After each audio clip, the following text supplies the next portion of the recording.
नाज़रीन, पिपरी जे वापारनि ऐं शहरनि पारां जेको आहे पिपरी जे इलाइक़े में भत्ताखोरी जे ख़िलाफ़ एहतिजाजी मुज़ाहिरो मलीर प्रेस क्लब जे ॿाहिरां कयो आहे। उन हवाले सां हिते जेके माण्हू मौजूदु आहिनि, असीं उन्हनि खां मालूम कंदासीं उन्हनि जो उन हवाले सां छा चवणु आहे।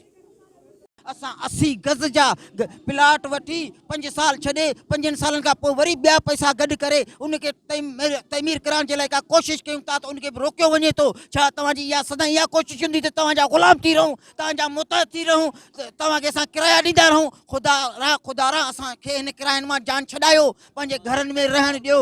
असांजो इहो मुतालबो आहे त हिन वक़्तु जेका असांजे पिपरी ऐं अलीमोहन ॻोठ जे विच ते प्लाटिंग थी रही आहे, जंहिंमें मुख़्तलिफ़ ग़रीबी जेके बि माण्हू आया आहिनि सभिनी जा प्लाट वरितल आहिनि। कंहिंजो 60 गज जो आहे, कंहिंजो 80 गज जो आहे, कंहिंजो 100 गज जो आहे, कंहिंजो 120 गज जो आहे। हिस्बे तौफ़ीक़ असां जॾहिं उते कमु करण लाइ पहुता आहियूं, उते ब्लैक लाराए विया आहिनि त उते माफ़िया जी टीम अची राति जो सामान बि चोरी खणी थी वञे ऐं फायरिंग बि करे थी, असांखे कम खां बि रोकियो थी। त असां हिन चैनल ज़रिए आवाज़ ॾियूं था, असां अदब जा ॿधी गुज़ारिश कयूं था वज़ीर आला सिंध खे, IG सिंध के, SSP मलीर के, त पिपरी जी बाशऊर अवाम के, ताजरान बिरादरी के तहफ़ुज़ ॾिनो वञे। अज जेके भी हिते इलाइक़े वासी गॾु थियाऊं त हिकिड़ो मख़सूस मैसेज खणी पहुता आहियूं त असांजे इलाइक़े में हिकिड़ी पुराणी जेका त माना ॻोठाबाद स्कीम आहे, जंहिंजे थ्रू जेका उहा प्लाटिंग थी रही आहे। सो असां उते जीअं उन प्लाटिंग में पंहिंजा प्लाट वठी करे कमु करे रहिया आहियूं, त तीअं ई कुझु धुरियूं आहिनि जेके असांखे डिस्टर्ब करे रहियूं आहिनि, जेके भत्ताखोरीअ जे हिसाब सां असां खां भत्तो वसूल करण जी कोशिशि था कनि।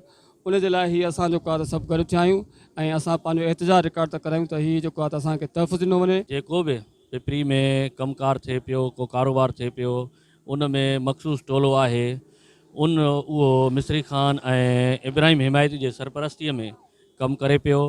जिते बि को बि कमु थिए पियो उन्हनि खे ब्लैकमेल करे, उन्हनि जे ख़िलाफ़ु दरख़्वास्तूं ॾेई, उन्हनि जे ख़िलाफ़ु 5 माण्हू करे मुज़ाहिरा करे, इदारनि में वञी ब्लैकमेल करे उन्हनि खां भत्ताखोरी जी वसूली थी रही आहे। ऐं सभु माण्हू उन मां तंग थी चुका आहिनि। असां CM सिंध खे, DG रेंजर्स के, गवर्नर सिंध के अपील करूं था त हिन भत्ताखोरनि मां असांजी जान छॾाई वञे। 2008 खां वठी असांखे थोरो ज़मीन जो मसइलो पियो 3 पार्टी में, उहो मुश्तरका फ़ैसिले सां क्लियर थियो आहे। हाणे हो जेको जो इहो ज़मीन क़ब्रिस्तान जे लाइ पियो वक़फ़ कराइनि, जॾहिं त असुलु ज़मीन क़ब्रिस्तान जी हुन पाण मुतदार खे ॾेई छॾी खपाए। उहो लिखी ॾिनो त इहा ज़मीन क़ब्रिस्तान जी न आहे, जेकी इहा साम्हूं अवां जे फ्रंट था। हाणे उहो जेको डिमांड पिया कनि भत्ते जी, असीं चयो त उहो जान छॾाई वञे। इब्राहिम हिमायती जंहिंजो तालुक अल्ताफ़ ग्रुप सां आहे, उहो सदाईं जेको बि माण्हू को प्लाट ठाहींदो आहे उहो भत्तो घुरंदो आहे। कंहिंखां 20,000, कंहिंखां 30,000, इहा हमेशह भत्तो उगाड़ींदो रहंदो आहे। ॿियो हुनजो साथी हाणे थियो आहे मिस्री खान भुगटी, जेको PTI जो सदर बणियो आहे। उहो चए थो आउं PTI जो सदर आहियां, मूंखे पार्टी जे हिसाब सां सदर चूंडियो वियो आहे, मूंखे मुंहिंजो हिसो ॾियो। हाणे असां ग़रीब माण्हू पंहिंजे बचनि जी करियूं, हिननि जी हैसियत जी करियूं। जी नाज़रीन, अवां ॾिठो त पिपरी जा जेके रहवासी आहिनि ऐं हितां जा वापारी जेके आहिनि, उन्हनि जो चवणु आहे त कुझु जेको आहे भत्ताखोर उहे असां खां भत्तो तलब करे रहिया आहिनि, जॾहिं त इन इलाइक़े में जेको आहे जेको बि तरक़ियाती कमु थिए थो उन्हनि सभिनी खे मुख़्तलिफ़ हरबनि सां जेको आहे तंग कनि था ऐं उन्हनि जो इहो ई मुतालबो आहे त जेके भत्ताखोर आहिनि, हुकूमत सिंध खां इन्हनि मुतालबो कयो आहे त उहे उन्हनि जे ख़िलाफ़ु सख़्तु क़दम खणनि, त जीअं माण्हू हितां जा जेके आहिनि उहे सुख जो साहु खणनि। जी।